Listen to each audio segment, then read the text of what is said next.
यहाँ आपको अपडेट करेंगे। इस्लामाबाद हाई कोर्ट के जस्टिस तारिक महमूद जहांगीरी के खिलाफ रेफरेंस पर अदालत आलिया का फुल कोर्ट इजलास आज शाम तलब कर लिया गया है। मजीद जानते हैं डॉन न्यूज के नुमाइंदे उमर मेहताब बर्नी से। उमर बर्नी, अपडेट कीजिएगा।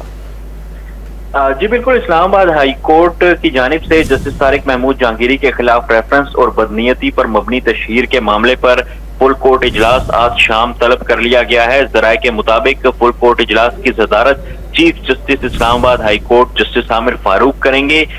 फुल कोर्ट इजलास में जस्टिस तारिक महमूद जहांगीरी के खिलाफ रेफरेंस की मीडिया और सोशल मीडिया पर तशहीर के मामले पर बगौर जायजा लिया जाएगा। इसके अलावा आपको बताएं तो Islamabad high court bar association की जानिब से भी इसी हवाले से एक इजलास जो है वो तलब किया गया है, जिसमें जस्टिस तारिक महमूद जहांगीरी के खिलाफ रेफरेंस और बदनीयती पर मबनी तशहीर के हवाले से जो है इसका जायजा लिया जाएगा और आइंदा का लायहा अमल तय किया जाएगा। जी बहुत शुक्रिया उमर बर्नी अपडेट करने के लिए।